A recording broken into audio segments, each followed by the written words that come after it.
This is Lecture 2, an Introduction to Politics, and I'll be looking at, broadly speaking, the terrain of political principles and language, because if we don't have an understanding of what language means when we enter into political discourse or conversation or activism, then words like Alice in Wonderland can mean anything we want. And so to enter into discussion about political thought, principles, and language, it's very important to understand what terms mean to some degree so that a conversation can take place in some minimal manner in which there's understanding. And so without proper understanding of what terms mean and how they're often interpreted very differently, it's hard to have a significant dialogue or discourse in a civil manner in politics. So what I'll do, I'm going to look at a few terms, and as we move forward in the course, I'll be unpacking those terms further. Often when people think of different ideologies, there's anarchism is one perspective, and some people, when they think of anarchists, they think of people protesting and throwing rocks into windows, and sometimes the violence that can come from that. Well, that's not anarchism in its best sense.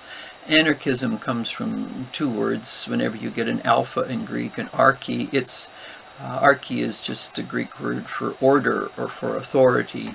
And so anarchists are those who are somewhat skeptical of authority, somewhat cynical of the danger of power and what it can do in undermining individual liberty.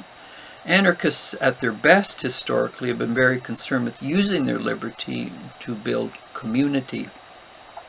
But always the danger within anarchism itself, because it's a liberal tradition, is that even within community, inevitably power emerges and people begin to differ on who has the power and who doesn't. So often anarchist communities fray and fragment over a period of time because people differ on how their liberty is to be used, or who has power and who doesn't, and who's suffering from it. Often the other wing of the liberal understanding of freedom or liberty, anarchism is seen on the left as the antidote often to various forms of the community state down, which is elements of communism and socialism, both concerned with community or the common good. One is a grassroots approach up, the other is state down. And the other extreme to anarchism, which is as suspicious of the state as anarchism itself, is libertarianism on the right. Libertarianism tends to focus much more on the economic issues and wanting a lighter state so the individuals can compete freely in the marketplace in a laissez-faire way. It's not as committed as anarchism at its best to community building, grassroots up. It's more interested in the freedom of the individuals to compete with as little interference from the state as possible. So these two liberal traditions use freedom and the content of freedom somewhat different, but both are suspicious of the state and state intervention. One, anarchism, is very interested in building community, but grassroots up and individuals committed in a way that the state is not involved. Libertarianism is less community-oriented in the way anarchism is, but equally suspicious of the state. The dominant ideology which affects the West is liberalism. As George Grant would say, we are all enfolded within liberalism, and so attempting to understand Introduction to Politics, very important to get a sense of what is liberalism and conservatism. And so when we hear the language of conservatism, we need to be asking, what is someone conserving at the level of principle and at the level of practice? And so on, what's the relationship then of these ideas, liberalism and conservative, to parties, political parties, and then the policies and practices that flow from these parties. This language can be a little confusing, for example, in Canada, where you have the Liberal Party provincially is right of centre, but the federal Liberals are centrist and lean at times into a soft left of centre tradition. So the same word is being used, but when it's applied at a federal level and a provincial level, it's quite different. So conservatism federally is very similar to liberalism provincially. And so, whereas liberalism federally and the NDP and Greens is a very different understanding of social liberalism or welfare liberalism.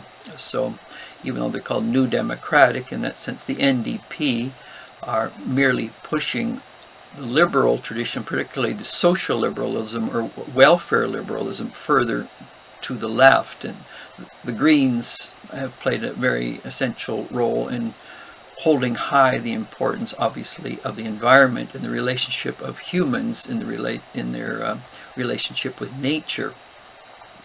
And so when we think of a political language and then how political language is translated into party politics, it can be very confusing when we hear language being used in a way that seems to contradict its meaning as it's applied at a federal and provincial level in politics. So essential to clear up how language can be used. In this course we'll be going through this a little more. Now, some key principles within liberalism itself, which is important to understand, is equality, for example, and liberty, choice, and conscience, individualism. These are essential principles which have played a foundation role in defining liberal ideology and how it's meant to be applied at national levels, provincial levels, municipal levels. When we hear the word equality, this can be understood in a variety of ways. So, understood in terms of equality of condition. Now, we all know not all people are born in the same condition, or Martin Heidegger says thrownness. Some people are born in families which are very supportive, very affirming when it comes to education and many other things in life. They have parents that go out of their way to support their abilities, their giftedness. And other people are born into families which are very difficult. They themselves have been treated often in very difficult straits, and their very longings and hopes and dreams are again minimized and squashed by certain parents. And so the conditions that people are born into can very much inhibit what they can potentially be or how they can actualize that potential. Hence, we do know people are not equal in terms of their condition, not only what they are born into, but they're not equal in terms of their gifts and their abilities to discipline and choose wisely when even given opportunities. So within liberalism, there's the move from equality of condition to equality of opportunity. And this is why we have political systems, educational systems, medical systems that as much as possible create the opportunities for people to exercise their abilities, their hopes, their dreams as far and as much as possible. And so how they use those opportunities when the equality is open up to them will determine what, of course, they become in the long run, how a person uses opportunities. Some use them well, some use them wisely, some use them in a mediocre way, some don't use them at all. And so with a liberal tradition, though, they try as much as possible to create equality of opportunity. There has been a movement within elements of liberalism today to want equality of outcome. Now, of course, that can't be guaranteed in any minimal way, for the basic reality is that outcome not only hinges on opportunity structurally, but how people use those opportunities and the use of their freedom. And how people use opportunities or abuse opportunities hinges on the individual and their use of their freedom with opportunities given to them. But there is a movement amongst certain leftist liberals that argues very strongly for equality of outcome, and this creates its own tensions. Often equality is contrasted in liberalism with hierarchy, equality being seen as the good, hierarchy is seen as the problem, the evil. But in fact, and then of course the worst elements of hierarchy are highlighted, and the best elements, or the potential best elements of equality, are elevated in terms of what it can do in terms of opportunities for people. But in fact, there's a tension in liberalism, and there always has been, between equality and hierarchy.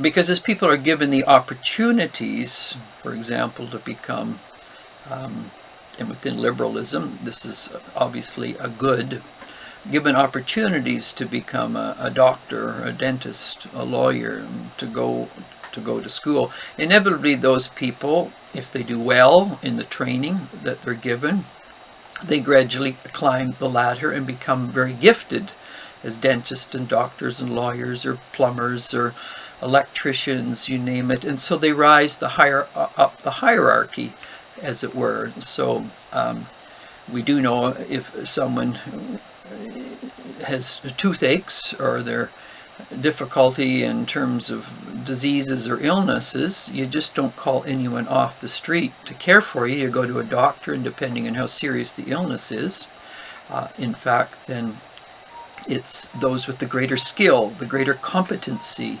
that are the ones that take care of. So you have hierarchy, and so equality inevitably in the conditions that exist, they create opportunities for women and men to become skilled, to they themselves eventually take on a hierarchical role in the particular area they're skilled and trained in.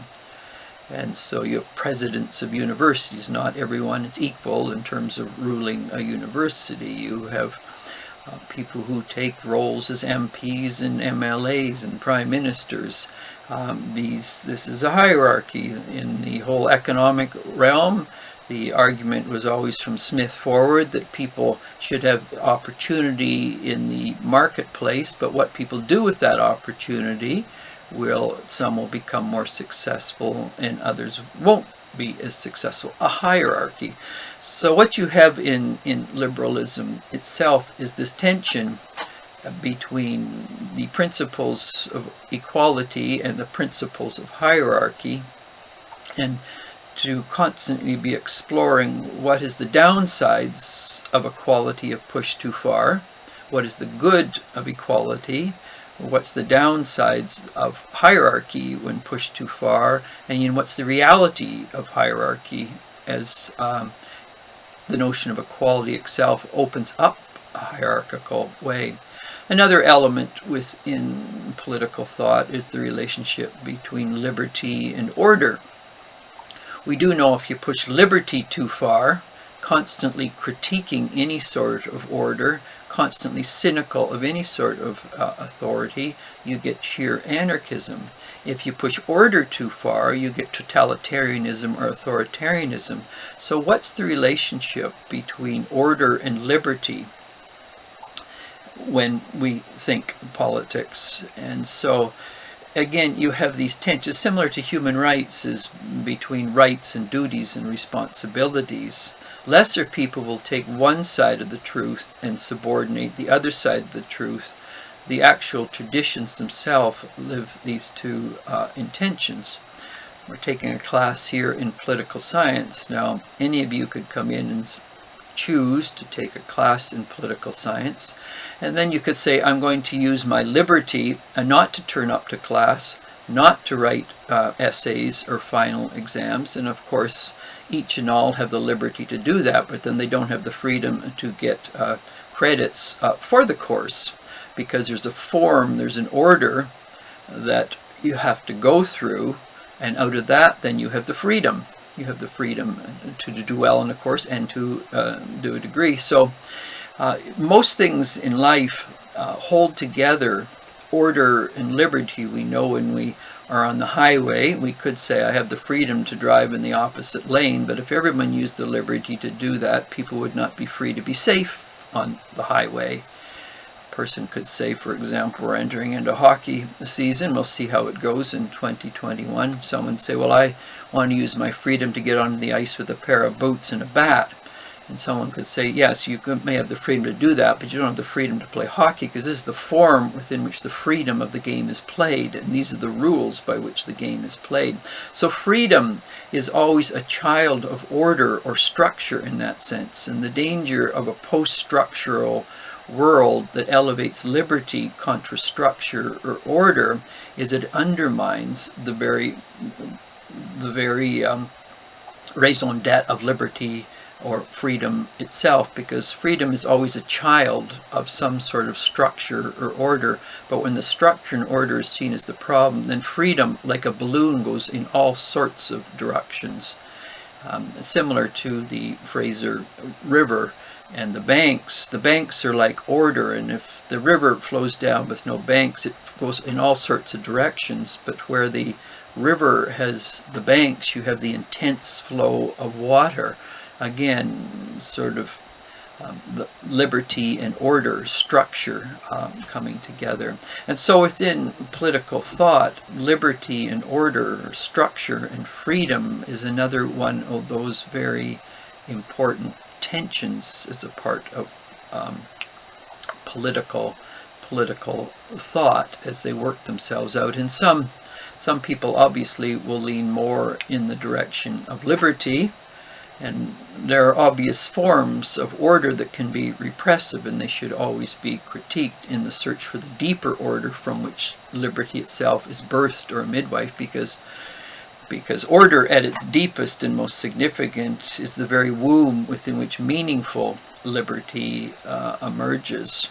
But those who constantly see order, just as who see hierarchy as the problem, inevitably misunderstand the significance of liberty as egalitarianism itself. And so when we think some of the terrain of the language of politics, important to understand terms like, and this is where you get into values language and how one prioritizes certain issues, and how a political party based on its ideology is going to look at the liberty, order, egalitarianism, hierarchy, market economy versus taxing entrepreneurs, so a greater distribution of wealth. So if a person comes from a more leftist tradition, say social liberalism, or further social democracy or democratic socialism or communism, the state is going to be seen as the essential means of equalizing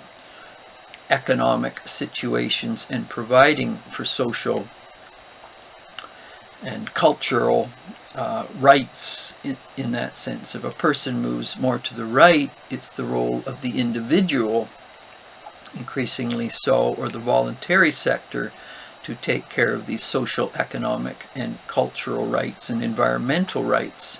And so when we think again of the terrain of politics, if a person's more on the right, they tend to see the state in a less important way, other than, of course, for basic structure and policing and military. But it's more up to the individual to shape and form their own destiny based on choices or agency in that sense.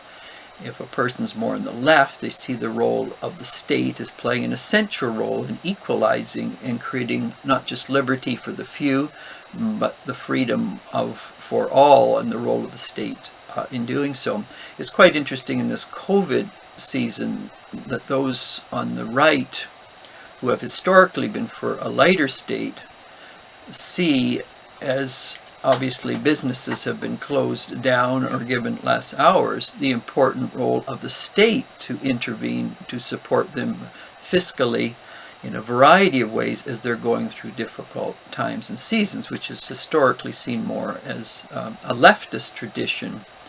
You're also getting people who, when it comes to the mask, saying no one has a right to tell me whether I should wear a mask or not. Well, there's your liberty at work contra order, or its rights contra responsibilities in that sense.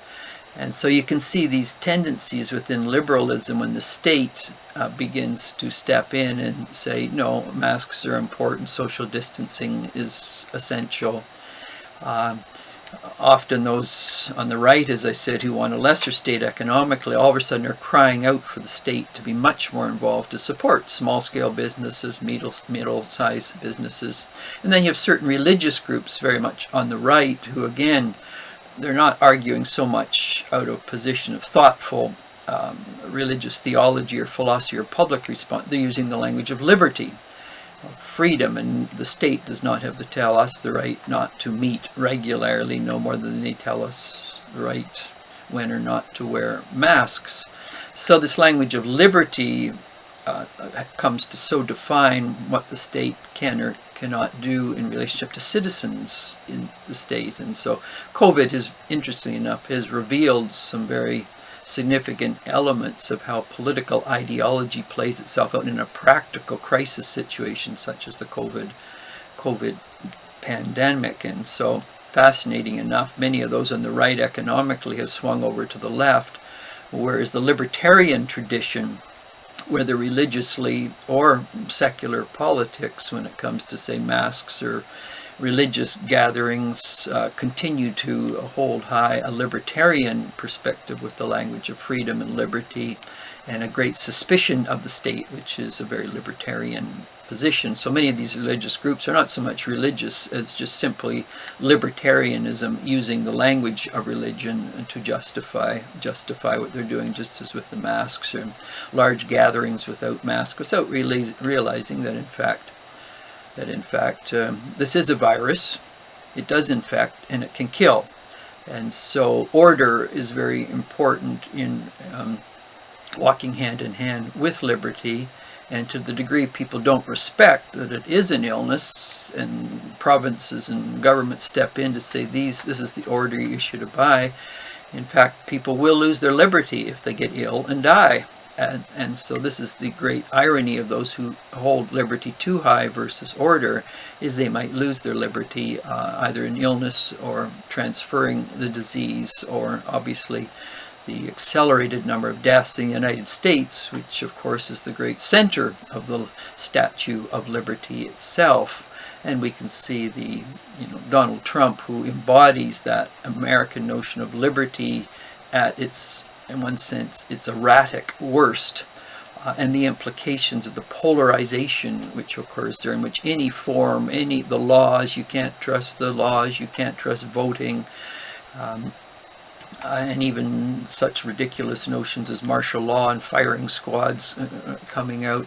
This is a whole notion that liberty in any sort of form, any sort of structure that gets in the way of my power and what I want to do, it's sort of the Protestant principle of liberty sort of on steroids, or gone uber, and it embodies that notion of freedom at its worst. And so we're seeing played out a sort of reductio ad absurdum, where a certain notion of liberty can go when any sort of order or structure is seen as the problem, rather than being the condition for which liberty itself flourishes.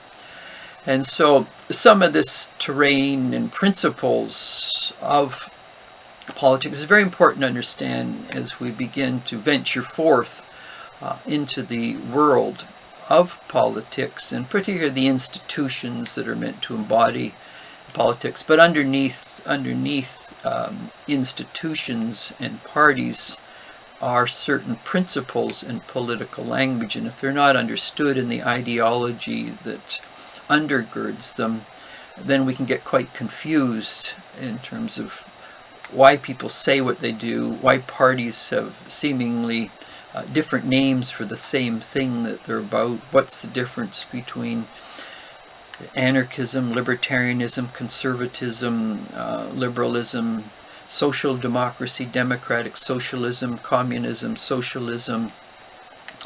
these are important to understand, and often you'll get people on the right, if a person's even a social liberal or welfare liberal, they're called socialism and communist, which you know, illuminates or embodies obviously a very infantile understanding of political language and what it means.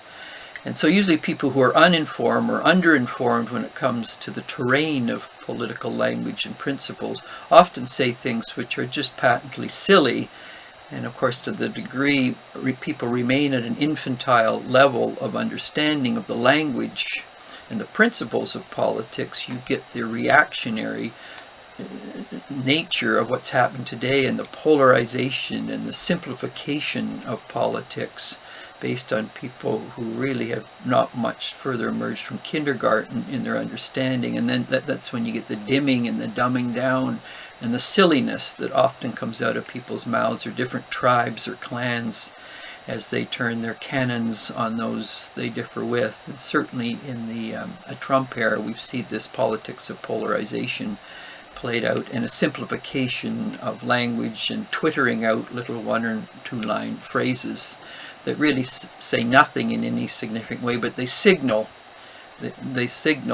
for their followers a certain perspective which distorts public reality in a substantive way.